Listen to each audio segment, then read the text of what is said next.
Hi, how are you? I'm doing good, absolutely good news here. Perfectly fine. So, Rajanpreet, first of all, congratulations, you have received your visa. So, and Yeah, by Wednesday, you will be flying to Canada. So, how are you feeling? I'm feeling like above the nine clouds, right? Thanks to you guys. And it's been a very happy news for all of my family. We were all so delighted by the news, given the fact that it was rejected the very first time. Hmm. And I got my letter for the second, in the second attempt. So Hmm. yeah, kudos to you guys as well.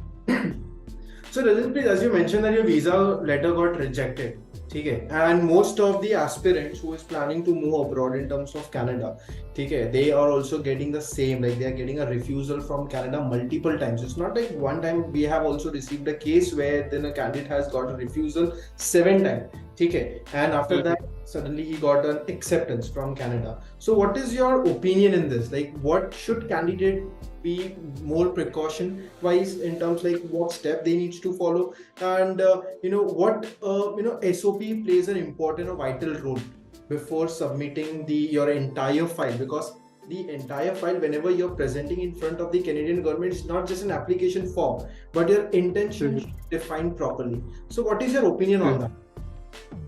Right. So I believe aspirants should do their own research as well. Hmm. They should go through the forms and go through the rejection letter.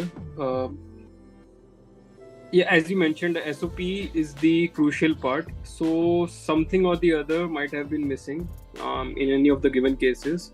So do your own research first. Figure out the places where you're lacking. Show your home. What we say that word is. Um, there's a proper term for that where you prove your home. What do we call it? Home ties. Yeah, home ties. Okay. Prove your home ties that they are very strong and that you'll be back to the country. I think. I believe that was the reason in my case. So in the second attempt, we gave the strong ties, and it can be anything regarding the course, the gap, can be anything. But most importantly, you should have faith in the people who are applying on your behalf and the people who are writing your SOPs. Hands off, like I can blindly trust you favor going forward, and I'll recommend anyone the same because you guys are thorough with the process and you come back doing your homework. And in the first attempt as well, I won't say it was a bad SOP. I think we covered all the ground, but somehow the visa officer wasn't satisfied. I believe your and your whole team do as best as they can, right? And rest is, rest is upon on the visa officer only. Perfect. And Rajanpreet, also there is one common question comes like after getting a visa, okay, how a person can sustain over there? Like what is a plan? So what is your opinion in that to other candidate who is also looking for Canada as the dream for their higher studies? Right. So once you have received your visa, calm down your nerves. All right.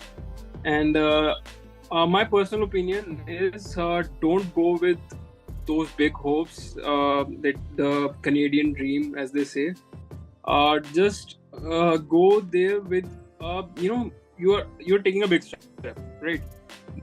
Since it's a very long process, you are investing such amount. Your dreams are quite high that you want to buy this, own this stuff, and post over and flaunt over the Instagram. Don't go with that, right? First, go with the very humble mindset that you want to set up a base for yourself, right? And first complete your studies. I believe once you have completed your studies, you got a work permit, you are on the right path to the PR if that's your goal.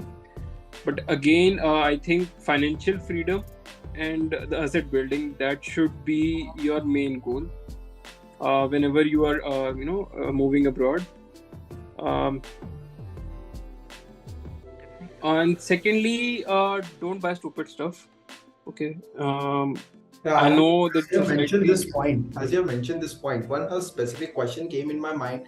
There are multiple YouTube videos that has been going on. Like people do comment that you have 3 bands, you have 4 bands, you can go to Canada easily. Okay, there are multiple mindsets are there, even though they are not Mhm. talking about their profile, but they still think that having said like if it's mentioned on the YouTube, follow the process that they have followed.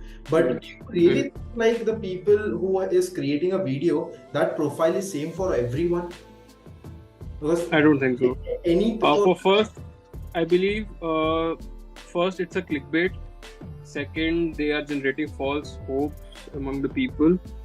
Um, if you have scored like whatever they call it above 6 bands, I scored 8, so I thought okay, I'll just clear, that won't be an issue, right? But I don't know, I don't understand why this whole scenario has been created that you just have to do your 12th in India and just get whatever bands you can, and your agents can fix you up anywhere.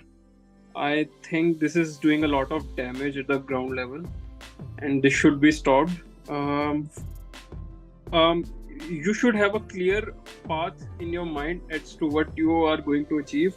If it's you have to impress somebody and you have to do all those illegal and part-time works, and uh, I don't think you are going anywhere with that.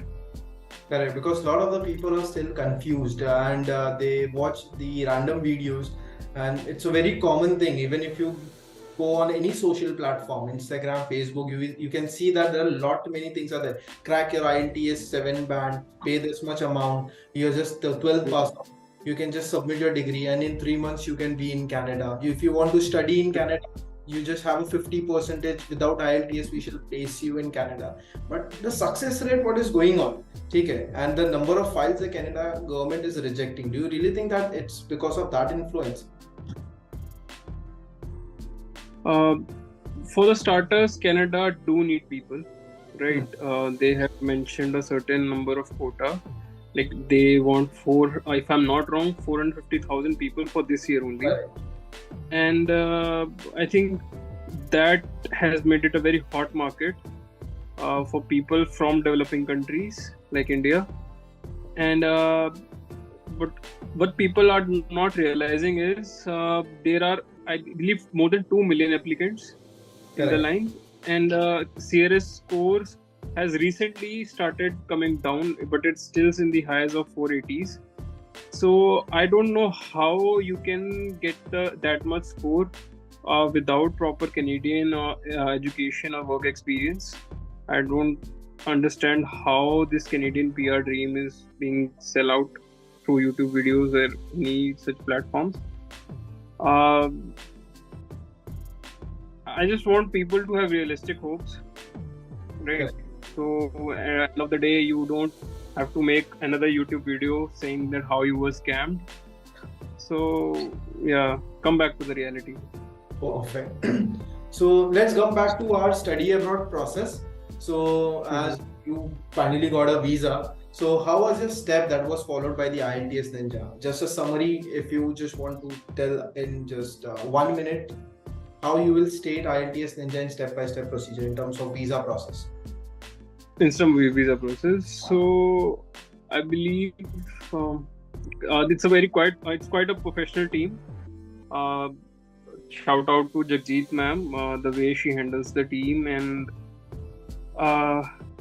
they have proper guidelines they follow, and at any given point of time, yes, I had my days where I thought, okay, this might go the other way, but the availability of the team that I very look forward to, that if you have mailed somebody, they should reply, and I can't recall the time when I didn't get a reply.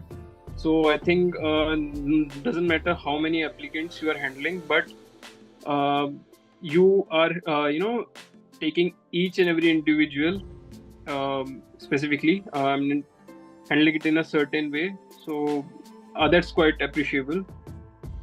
And yeah, I'm okay. So I'm happy that I got the visa, and there was the days when I thought, okay, this is the last time we are applying in, and I had given up the hope. I told you as well that the second time is the last time, and I'm not going again for it. I'll look for other options in India only.